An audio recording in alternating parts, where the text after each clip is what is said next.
Pembelajarannya itu sebenarnya gabungan sih, ada daring, ada juga semi daring. Jadi kalau misalkan ada penugasan, anak biasanya datang ke sekolah, mengumpulkan, kemudian diberikan nilai. Itu yang emang tugasnya nggak bisa diserahkan secara online gitu kan, nggak bisa difoto atau nggak bisa pakai video. Nanti anak biasanya menyerahkan ke sekolah. Aplikasinya tuh banyak sebenarnya, tapi yang lebih sering itu WhatsApp, karena mereka WhatsApp itu sangat mudah buat diakses oleh siswa. Nah, untuk yang lainnya kita pernah menggunakan Google Meet juga, menggunakan Zoom. Tapi Zoom sempat diprotes oleh anak-anak karena aplikasinya itu terlalu besar, kemudian yang mengambil kuotanya juga besar juga, karena itu terkendala. Terus aplikasi seperti apa tuh yang buat puisi itu juga ada buat ulangannya gitu kan. Banyak sebenarnya aplikasi yang digunakan. Kita masih mencari lagi aplikasi yang lain yang cocok buat anak-anak. Itu aplikasinya. Untuk mendukung pembelajaran daring tersebut, kami hanya melakukannya dengan WhatsApp saja, karena memang kalau Google Meet atau Google Classroom seperti itu tidak bisa dilakukan. Sangat ini kasihan sama orang tua juga, banyak yang HP-nya memang tidak terlalu bagus katanya, dan juga memang harus bagus sinyalnya juga kalau melakukan Google Meet seperti itu. Jadi dilakukan yang mudah saja ya. Iya.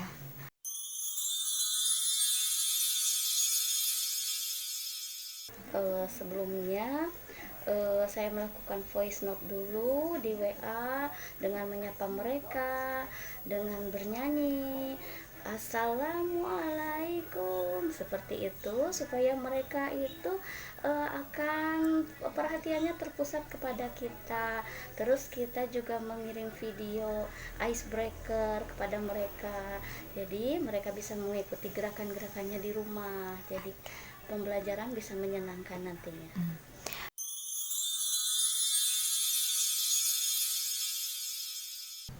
Mekanismenya seperti yang dijelaskan ya, udah absen, kemudian mengisi list yang diserahkan oleh wali kelas. Biasanya guru nanti mengecek siapa yang hadir dan enggaknya, nanti akan dituangkan ke dalam daftar hadir. Kemudian nanti kalau misalkan ada yang tidak hadir, biasanya kita guru melaporkan ke piket, nanti piket mendata siapa aja siswa yang tidak hadir. Nah, untuk kehadiran tentunya ketika saya akan memulai pembelajaran di jam 7 atau setengah 8 pagi-pagi itu kita mengabsen dengan cara anak-anak di ini dulu disapa dulu oleh kita. Assalamualaikum anak-anak, sudah hadir semuanya? Nanti anak-anak yang menjawab dengan voice note, Waalaikumsalam Ibu. Nah, Hairul hadir, misalnya seperti itu. Lalu kita tulis di sana, Alhamdulillah hari ini 1 Hairul sudah hadir, 2 titik-titik saya ini kan di ini. Jadi nanti orang tua bisa lihat, oh iya ini temannya udah hadir. Jadi mereka semangat untuk hadir juga.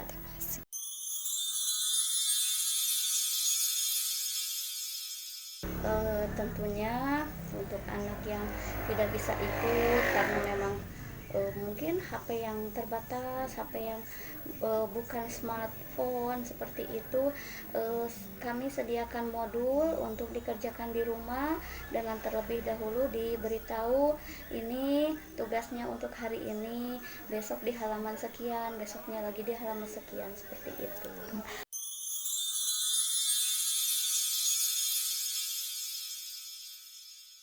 Kalau sumber variatif sih, karena kita tetap panduannya kan dari Kompas Dasar ya.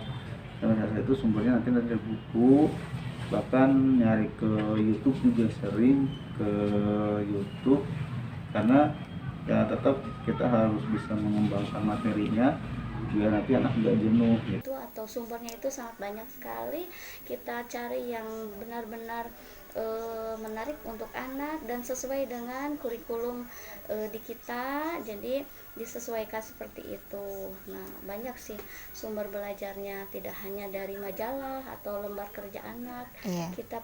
Kita mempunyai modul sendiri di sekolah kebetulan. Oke.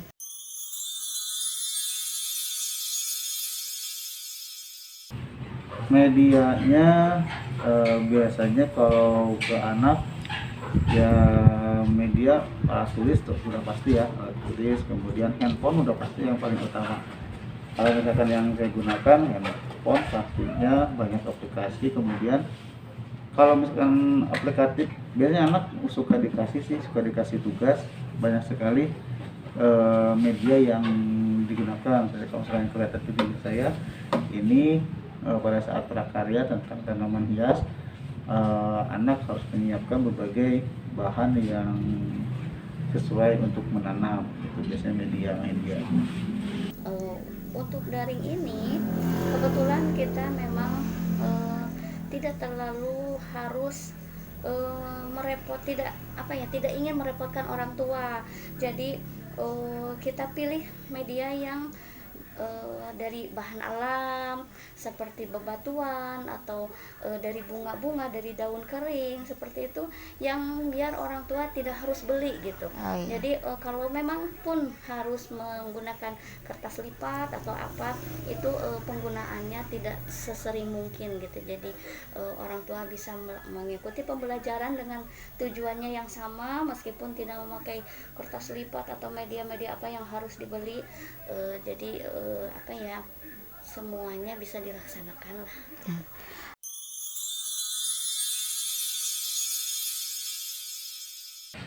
Metodenya berarti metode yang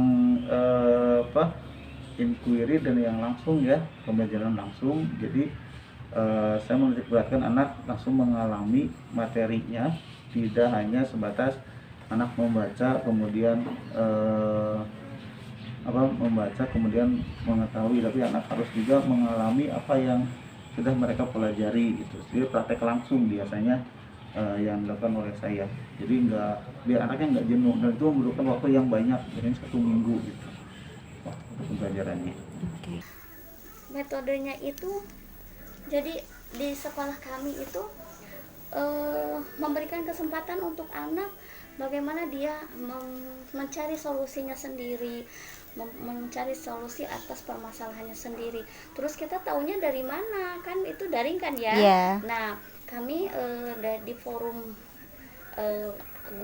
forum orang tua juga ada. Jadi nanti pengarahan ke orang tua. Kepada orang tua diarahkan dan ditanyakan kesulitan apa nih. Oh, iya. Misalnya Hairul atau siapa jam-jam di rumah, Bu, ada kesulitan nggak Bunda? Oh iya Bu, ini, tapi misalnya ada keterangan dari orang tua, tapi alhamdulillah Bu.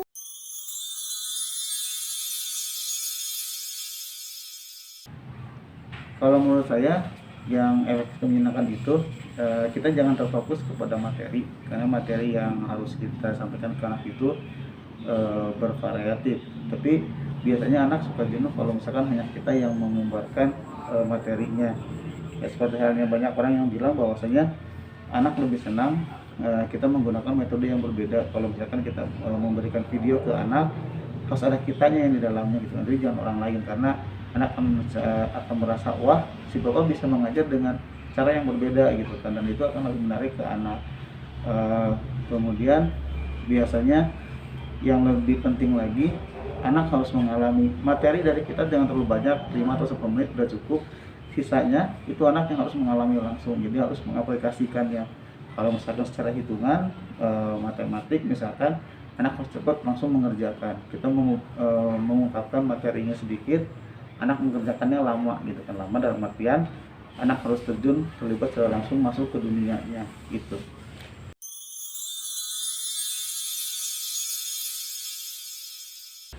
Kalau menilainya itu dari keaktifan siswanya sendiri, itu udah masuk ke dalam keterampilan. Kalau secara pengetahuan biasanya mereka mengerjakan tugas yang kita berikan. Nanti pada saat dia menjapri ke guru, nanti menilai langsung. Dari sana biasanya saya perhatikan pekerjaannya apakah tepat atau tidak, benar atau tidak, itu langsung dijabri ke anaknya langsung pada saat itu juga, dikoreksi, jangan dinantikan gitu kan.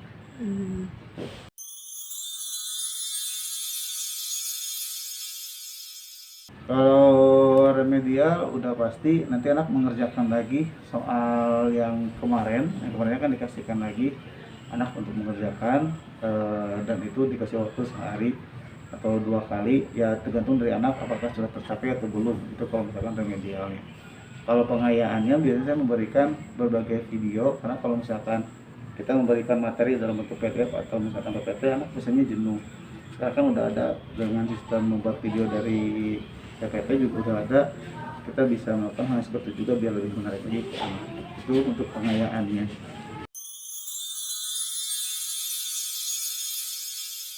Kendala yang paling ya pastikan yang kalau utama anak susah dikontrol ya, dalam arti kontrol itu pada saat kita mengajar kita nggak tahu kondisi anak apakah dia memperhatikan atau tidak, apalagi kalau misalkan menggunakan WA gitu kan, itu sangat sulit. Jadi kita tidak bisa melihat secara langsung. Kemudian kesulitan yang lain lagi, kita tidak bisa mengajarkan anak dan sifat kepada anak gitu kan, karena tugas kita itu kan mendidik itu bukan hanya sebatas kita memberikan informasi kepada anak bahwasanya materi apa sih yang perlu buat mereka ketahui, tapi di sana juga kita harus menanamkan penilaian sikapnya gitu kan, sikap anak harus seperti apa. Apalagi sekarang kalau misalkan di dalam media sosial itu sulit sekali untuk mengendalikan anak, mengajarkan anak bahwa bersikap harus seperti apa. Sekali 2 kali mereka memahami, tapi berikutnya mereka biasanya mengulangi kembali gitu, karena itu yang paling sulit mengontrolnya. Apalagi sekarang dengan gaya yang baru banyak perubahan ke anak, dari segi fisik juga kan, rambutnya digondrongnya kemudian diwarna-warni gitu, sebenarnya beban juga bagi kita gitu kan, sulit untuk mengontrol mereka gitu Pak, kesulitannya.